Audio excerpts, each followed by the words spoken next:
Was möchte ich eigentlich in meinem Leben machen? Was macht mich eigentlich glücklich?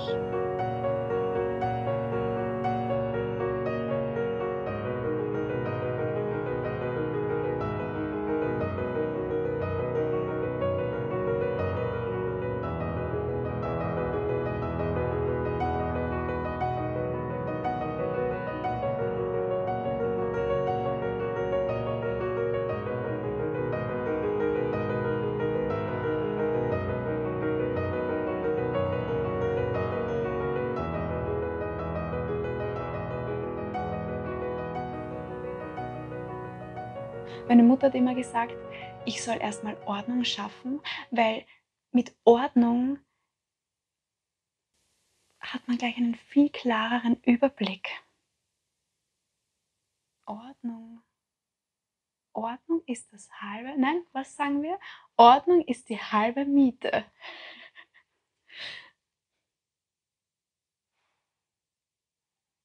Vielleicht kann ich dann den Weg auch sehen. Vielleicht kann ich durch die Ordnung den Weg auch sehen.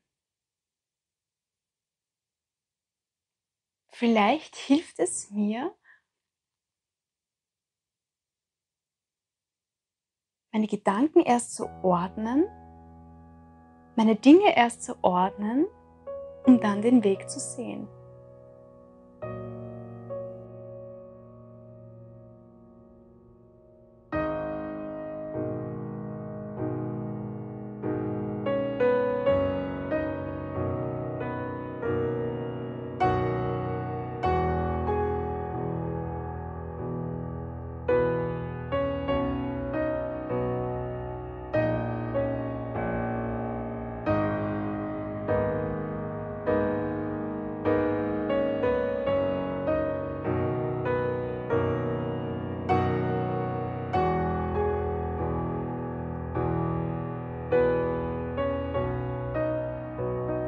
Was habe ich gesagt?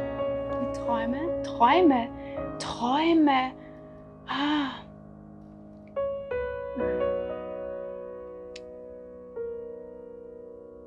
Worüber haben wir gesprochen? Über die Träume? Was die Träume?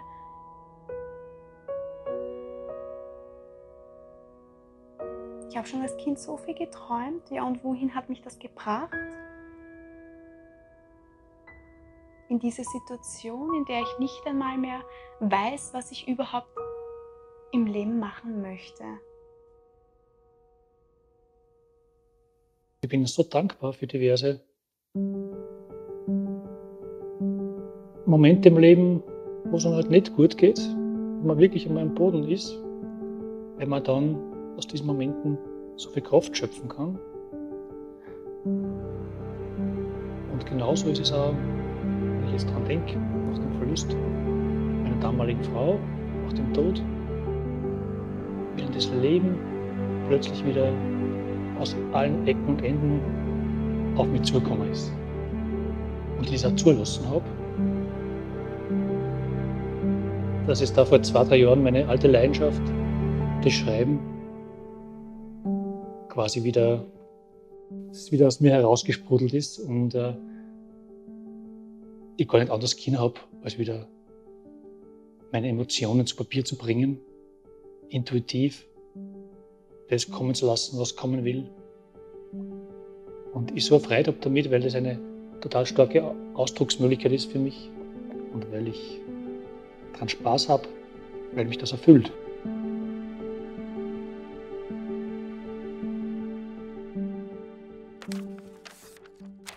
Das hat doch alles keinen Sinn, was ich mir erträume, weil Träume sind da, um sie zu träumen und Träume sind keine Realität. Weil von Träumen kann ich mir nicht schöne Dinge kaufen, oder? Von Träumen bekomme ich kein Geld, dass ich mir meine Miete bezahlen kann. Können mich Träume ernähren? Nein, Träume können mich nicht ernähren. Weil wenn mir Träume mein Leben ermöglichen könnten, dann wäre ich ja stinkreich. Darf ich überhaupt das tun, was ich mir erträume? Ist es egoistisch, das zu tun, was ich mir erträume? kann ich von dem leben, wenn ich das tue, was ich immer schon tun wollte. Wie ich dann so in meinem Garten sitze, sehe ich, wie so ein kleiner, zarter, grüner Grashalm sich durch den Beton durchgekämpft hat und da fröhlich gedeiht und wächst. Und habe mir gedacht, Wahnsinn, das kann ich auch. Ich kann auch so ein Grashalm sein. Egal welche Steine man mir in den Weg legt, und das ist jetzt ein großer, ich werde weiter wachsen und gedeihen und mich nicht unterkriegen lassen. Das hat mich immer bestärkt im Weitertun. Und es hat mich vor allem bestärkt, das zu machen, was ich schon immer machen wollte. Ich habe, wie ich pubertiert habe, schon einmal so davon geträumt, ich möchte Goldschmiedin werden. Und habe mir gedacht, wenn ich das nicht jetzt mache, wann dann?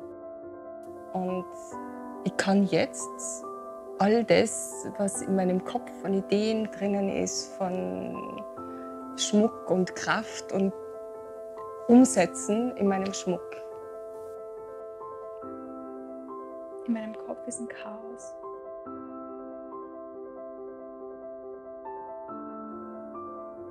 Da ist gerade so viel da. Ich kann nicht mal mehr meine eigenen Gedanken ordnen. Es dreht sich alles nur mehr noch im Kreis. Alles, was ich denke, alles, was ich tue, die ganzen Leute, alle Dinge, die mir geschehen. Ich habe das Gefühl, es sind immer ein und dieselben Dinge und alles in meinem Leben dreht sich im Kreis und ich weiß nicht, wie ich da raus soll. Klarheit, ja, ich brauche Klarheit. Ich brauche Struktur, ich brauche genaue Anweisungen, ich brauche einen Lichtblick.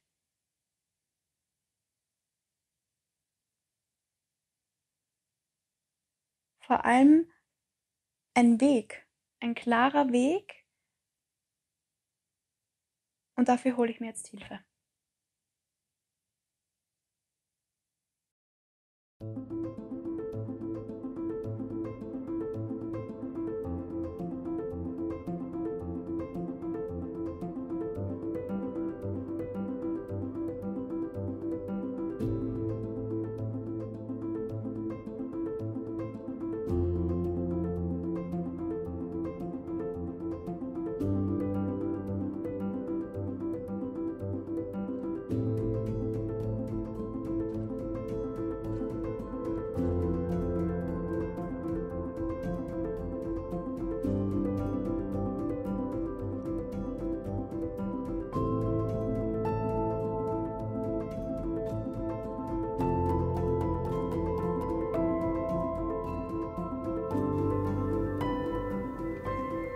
Hast du heute schon geträumt?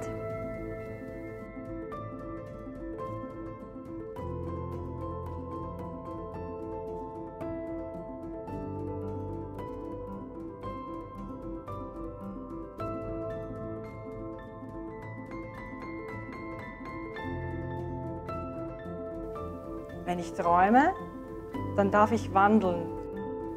Und dann, wenn ich fertig geträumt habe, dann kann ich die ersten Schritte setzen auf einen Weg, wo ich hingehe, um meinen Traum zu träumen, zu leben.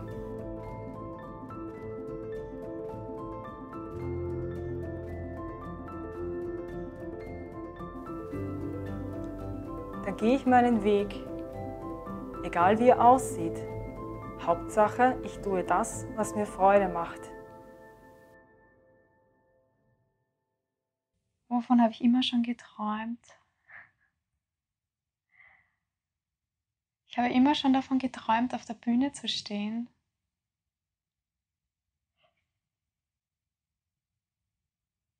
Ich wollte immer schon Schauspielerin werden.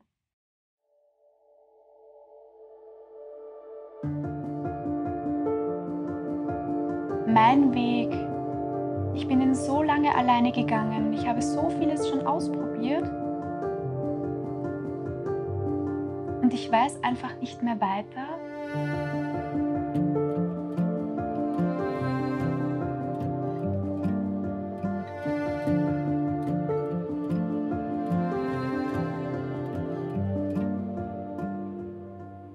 brauche eine Person, die mir einfach mal einen Arschtritt gibt. Ich brauche eine Person, die sich auskennt und die mir sagen kann, was ich zu tun habe. Eine Person, die mich vielleicht motivieren kann. Eine Person, die mir die Realität zeigt. Eine Person, ich brauche jemanden, der oder die mich an die Hand nimmt und sagt, ja, so mach das jetzt.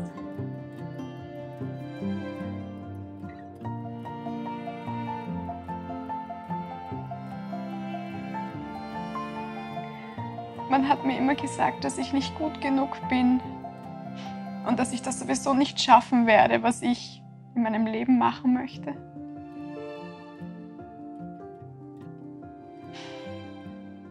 Dass meine Träume nichts wert sind. Und es passiert uns leider ganz, ganz oft, dass es Menschen gibt, die dir gesagt haben, du kannst das nicht machen, du bist nicht gut genug dafür, du bist vielleicht nicht schön genug, du bist nicht groß genug dafür. Was für ein Leben führen diese Menschen? Hast du beobachten können, dass sie vielleicht ihre eigenen Träume nicht verwirklicht haben und deswegen das Bedürfnis hatten, dir zu sagen, mach das nicht, weil es wird nichts. Nur wenn du wirklich deinen Weg findest und deinen Weg auch bereit bist zu gehen, nur dann hast du auch die Möglichkeit, wirklich das umzusetzen, was dich trägt und was dich glücklich macht. Was ist eigentlich deine größte Angst? Also was kann passieren? Was wäre das Schlimmste, was dir passieren kann? Natürlich auf der einen Seite dieses, was ist, wenn ich zu wenig Aufträge habe, aber was ist vielleicht die andere Seite? Was ist, wenn ich so viele Aufträge habe, dass ich einen Manager und eine Sekretärin brauche und gar nicht weiß, was ich zuerst machen soll? Weil jede Medaille hat zwei Seiten. Das heißt, es gibt die eine Möglichkeit, die sagt, es könnte nicht funktionieren. Es gibt aber auch die andere Seite, die sagt, es könnte unglaublich funktionieren. Du könntest wahnsinnig erfolgreich werden, du könntest einen Oscar gewinnen, was auch immer. Ja? Also es gibt niemanden, der vorgibt, welchen Weg deine Leidenschaft und dein Traum gehen wird.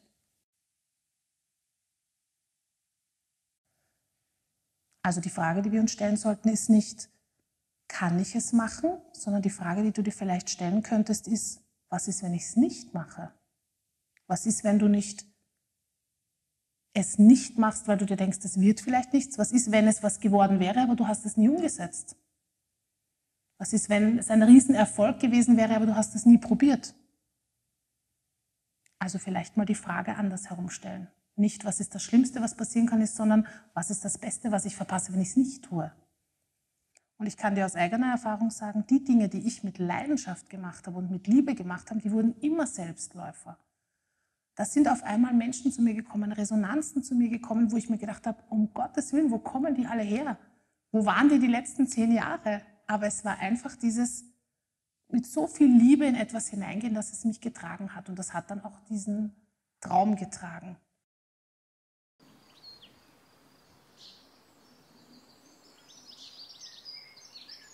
Immer wenn ich fokussiert sein muss, dann denke ich mir, naja, geh doch mal raus in die Natur. Da siehst du Perfektion par excellence. Seien es Formen, seien es Figuren, seien es Farben, die Anordnung, eigentlich ein Weg, zu wissen, wo man hingeht.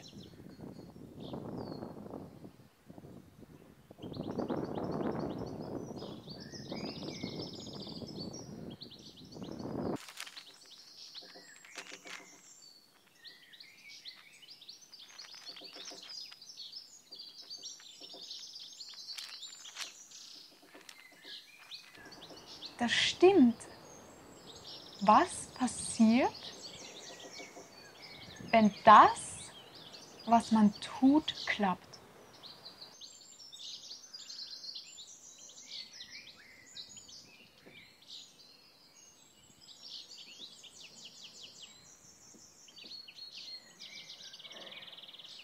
Aber soll ich es wagen?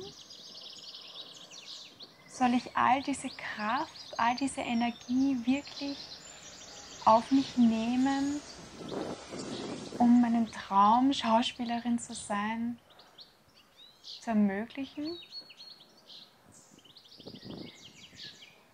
Ist ist es wirklich so ein großer Traum, dass ich all das auf mich nehme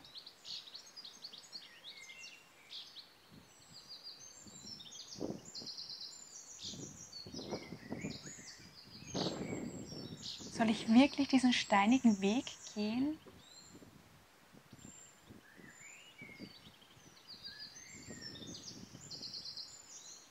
Wobei, was ist, wenn er gar nicht so steinig ist? Ich habe es ja noch gar nicht mal ausprobiert. Ich habe es ja noch nicht einmal ausprobiert. Ich kann ja noch gar nicht wissen, wie der Weg sein wird, wenn ich den Weg noch nicht einmal gegangen bin.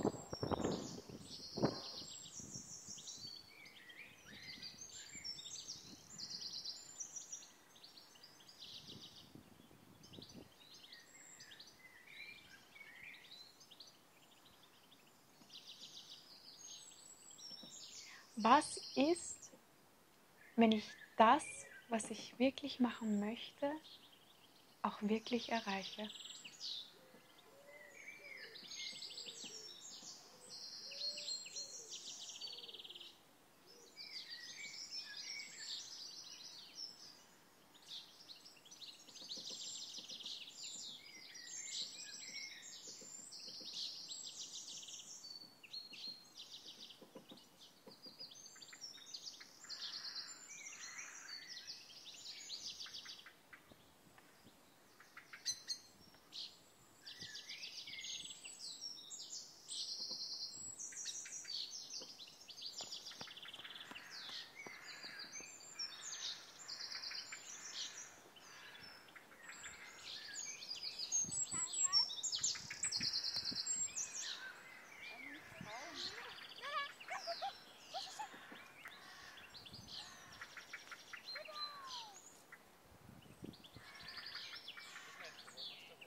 Und plötzlich öffnen sich vielleicht Türen, die sich vorher nicht geöffnet haben, oder es kommen Menschen, die mir etwas erzählen, was ich vorher noch nicht gehört habe. Es kommen Menschen, die mir etwas anbieten, was ich vorher noch nicht gehört habe.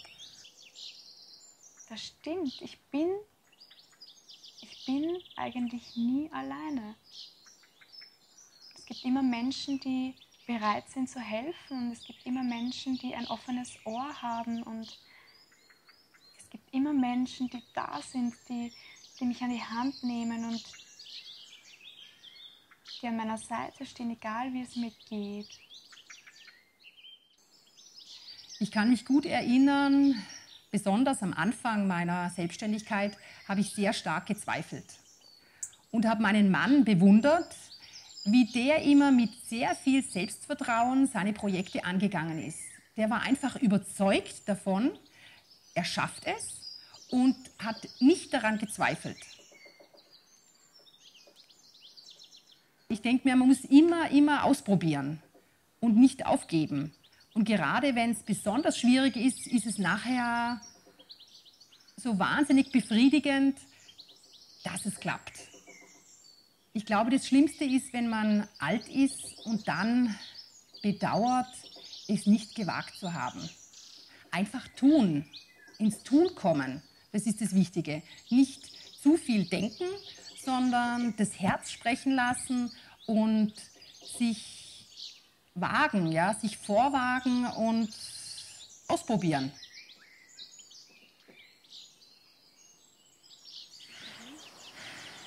Wenn ich einen Traum so lange in mir herumtrage, dann ist es wert, sich diesen Traum genauer anzuschauen, und dann ist es auch wichtig, sich diesen Traum genauer anzuschauen, weil dann hat er Bedeutung. Und um einen einen Traum in die Realität umzusetzen, dafür muss ich etwas tun.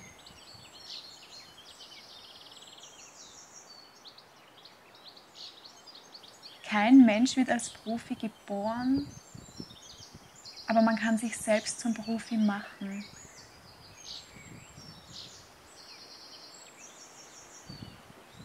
Und je mehr ich an mir selbst arbeite, desto eher komme ich an mein Ziel.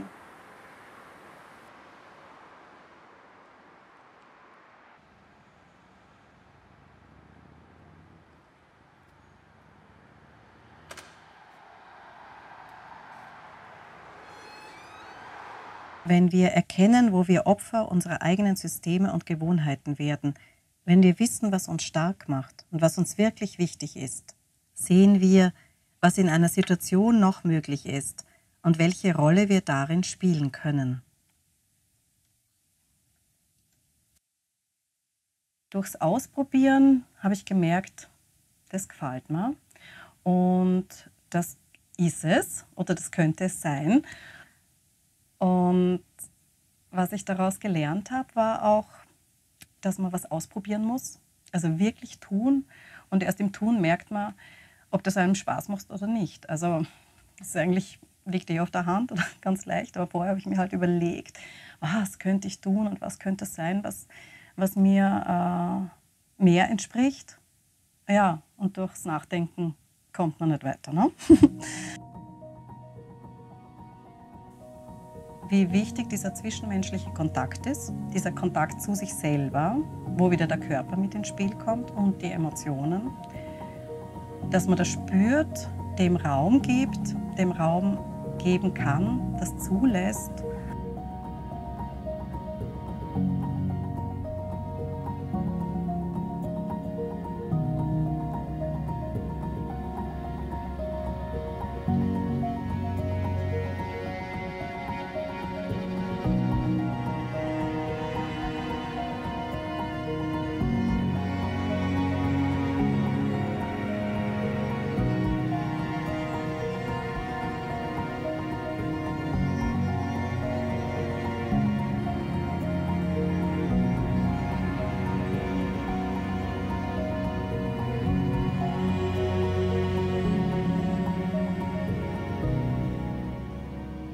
Wenn man die momentanen Gefühle wahrnimmt und zulässt, ist das schon der erste Schritt, da auch weitergehen zu können. Denk an einen Marathonläufer. Das Wichtigste für einen Marathonlauf ist, dass du zuerst einmal die Schuhe organisierst und einmal den Häuserblock laufst. Dass du da beginnst und dann immer mehr und immer mehr. Du beginnst dann deine Leidenschaft zu leben.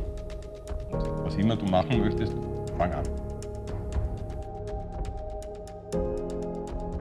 Um mir einen Traum zu ermöglichen, egal wie groß oder wie klein, dafür muss ich etwas tun. Dafür muss ich mich öffnen, muss ich arbeiten, lernen. Nur durchs Tun kann ich etwas schaffen. Ja, nur durchs Tun kann ich etwas schaffen. Die Energie folgt der Aufmerksamkeit. Dort, wo du deine Aufmerksamkeit hinlenkst, dort geht auch die Energie hin. Welche Möglichkeiten habe ich in 10, 15, 30, 50 Jahren und welche Möglichkeiten habe ich jetzt?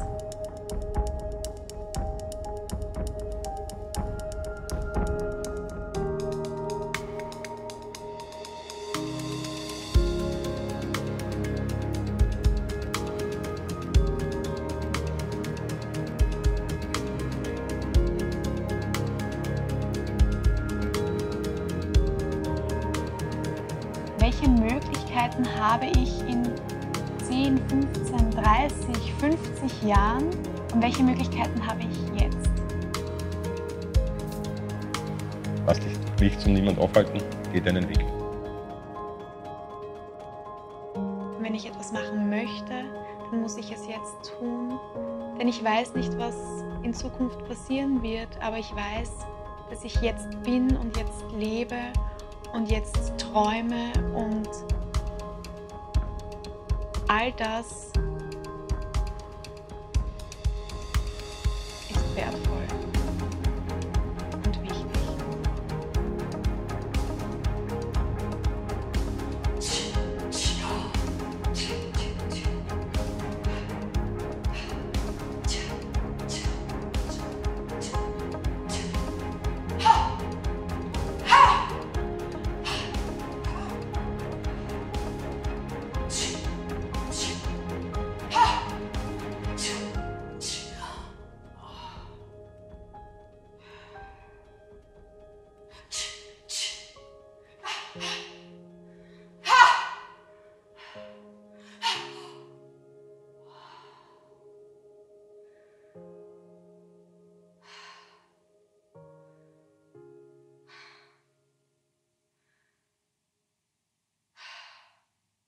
Ich habe nichts anderes außer das Jetzt.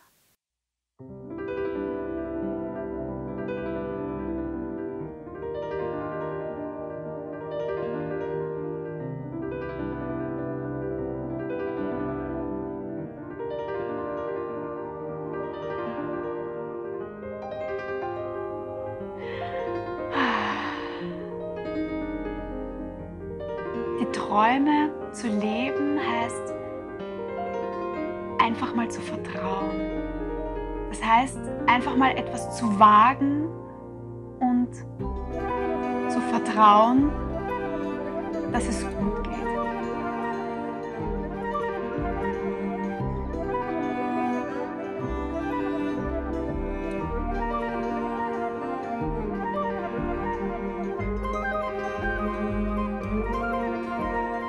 Ich darf träumen